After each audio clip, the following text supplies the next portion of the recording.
What's up guys, welcome to AnimeKouhai. If you want to help me out, please hit the like button and subscribe to my channel. It was kind of like cheating in an old-school online game, taking advantage of some bug to get infinite energy, letting your opponent think they had a chance to win, and just laughing in the shadows the whole time. If you can get your foe thinking they've almost won, that's when you can get truly malicious, forcing them to use all their items and so forth. That's the strategy Soe must have used to get information from the assassin. Of course, this wasn't a game, and in an intelligence operation like this, you had to know how to read the story behind your target. Soe didn't mess that up at all. I think he deserved praise for a fine job. Good work. You always impress me, Soe. I tested out the strategy you described to me, Sir Rimuru, and it proved surprisingly effective. The key is to show yourself struggling a bit first, isn't it? Oh, right. I think we did talk along those lines. I definitely recall talking to him about spy movies, but maybe we discussed online games too? It was such an inconsequential conversation that I forgot all about it. I internally apologized to Soe, didn't mean to implant any malicious ideas in him. Glad to be of service. No, I still have so much to learn. She eliminated 3 of my replications. Oh, did she? Well, at least we can get some clues about our enemy now. Yes, I will handle the interrogation. Interrogation, huh? Should I say something about that? As I considered whether to, Hinata interrupted us. You know, I wasn't sure whether to speak up about this, but I'm sure you already know anyway, so? The assassin Sir Soe encountered used to serve under me. I didn't know what kind of powers she was hiding, but it sounds like she was more trouble than I thought. Now I see how she managed to beat Rama. If a bullet appeared 2 feet away from you, you probably couldn't react in time, either. Who's Rama? Oh, sorry. He was a man in my force, one of the 3 battle sages. GLENDA beat him, and later he started working for her. Maybe Hinata could dodge a bullet that close to her, but most people couldn't. There was no doubting the danger GLENDA's skill posed. But this Rama guy was a battle sage level fighter, huh?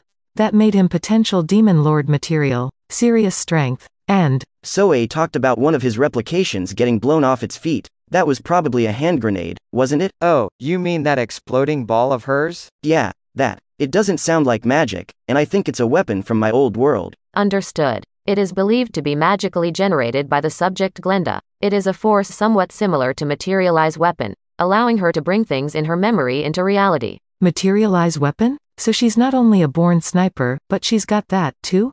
According to Raphael, the full-on materialize weapon let you fully regenerate any weapon in your memory. With GLENDA, the skill wasn't quite as well defined, so she could only create imitations with similar effects to what she pictured. Even that, however, was enough of a threat. I agree with you. I haven't seen a real one, but it sounds like the ones in movies and stuff. Should we assume GLENDA's an otherworlder, too? I don't think there's any doubt about that, especially if she's using her memories to create earth weapons. I sneered triumphantly at Hinata. She leered back at me. Why do you know that?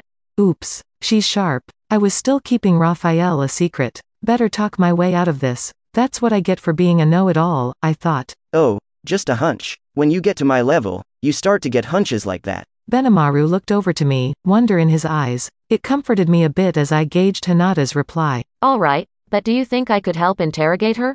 There are a few things I've been meaning to ask GLENDA if I had the chance. Sar and Grigori never returned, either, and I think she might know something about them. Good. She let it pass. And if she wanted to talk to GLENDA, I had no reason to deny her the chance. There was no need to hide our prisoner, and I definitely didn't want GLENDA exposed to whatever awful things Shion did to hers. It sounded like GLENDA had an encounter with Diablo, one she fled from immediately. The whole Prince Elric thing was nothing to do with us, really, so as long as she gave us her information, I wouldn't get rough with her. I guess Soe gave her quite a fright already, not physically, but in the break your heart kinda way.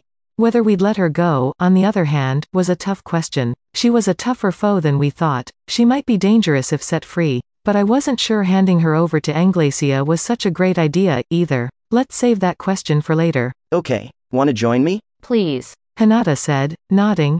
For now, we'd need to go meet GLENDA first, gauge her demeanor, and figure things out from there. We decided to get going. By the way, I covered our tab at the cafe, just like I did yesterday. I didn't exactly appreciate Hinata's check making its way over to me, but should I have forgiven it like the generous man I am, or should I have said something? I'd hate to be called cheap. Then again, worrying about little things like this would probably get me pegged as a member of the lower class. The question weighed on my mind as we put Anglacia behind us. Chief? We were all back home, meeting up with one of Soei's replications there. There we saw the captured Glenda open her eyes, only to find Hinata right in front of her, and she screamed in response. This was in a plain old reception area, not an interrogation room. Benimaru and Soei were guarding me on both sides, and Hinata was there as well. We were all having tea from Shuna as the interrogation began. It's been a long time, Glenda. Glad you're doing well. Hinata went first, coldly looking down on her. She never did go easy on her opponents, and while Glenda was thrown at first, she regained her composure quickly. I guess this is it for me, then. She brazenly said. If you're gonna kill me, go ahead. The fates of captured spies never change much in history. Silence. All you need to do is answer Sir Rimuru questions. Soei was being just as merciless with his follow-ups. Sir Rimuru, should we amputate her limbs to train her to be a little more complacent? No thank you. And if Soei said he'd do it, he really would, so. No, just because we've got healing potions.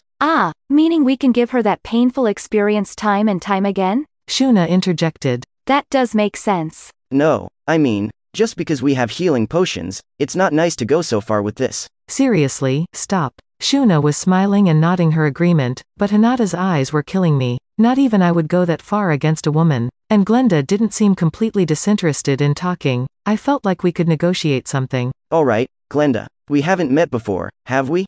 I'm the Demon Lord Rimuru. Hello, I'm Glenda, one of Lady Hinata's old troops and part of the 3 battle sages. For her part, she understood that jokes and bargaining wouldn't work against Soei. She provided her name, at least, perhaps figuring I was better worth giving answers to.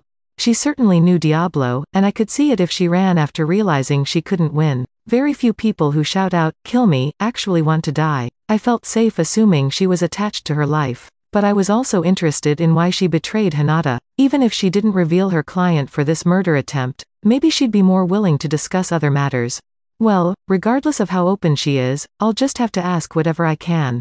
I began with a calm approach. So you were definitely aiming for Prince Elric, is that right? Yeah. And was that in order to frame me for it and get me kicked out of the Western nations? Probably. I didn't hear any reason. I was just told to do it. Alright, that didn't seem to be a lie. Can I ask the next question? Hinata asked, eliciting a nervous shiver from Glenda. What is it? I assigned you to a commercial hub city so you could have more freedom of movement. I told you not to listen to what the merchants there told you, but had they already won you over by then? No comment there. Were you ready to betray me from the beginning? Because you were ordered to? No comment. I'm thinking your backers are the group controlling the council. Who are they? I always thought it was strange. The council would sometimes make these moves to indicate they had an eye out for the Western Holy Church. I figured there had to be a spy, and you were my prime suspect. I was waiting for a chance to expel you, but if you tell me your employer's name, I'm willing to subtract from your sentence. I told you, no comment. No? Alright, one more question. Did you believe in Luminous?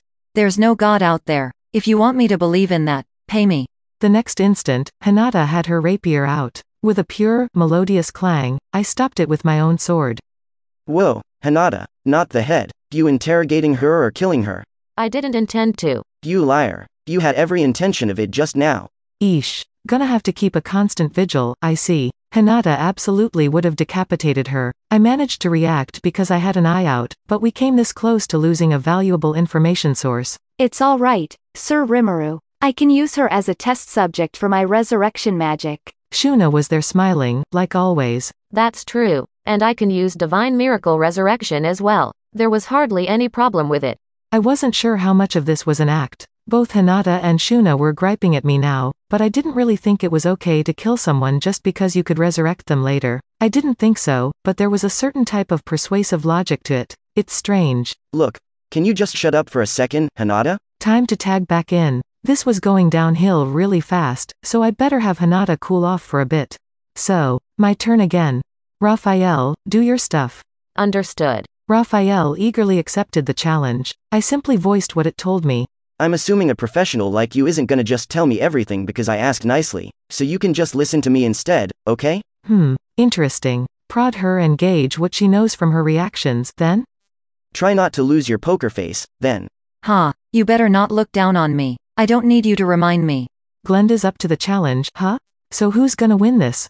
I wondered, as if I were part of the audience. Unique skills often take root in people's souls. You're a good example of that. Yours is bound fast to your soul with a powerful force. Huh, didn't know that. So in that conference I attended, a lot of the counselors were tarnished by their vast, greedy desires.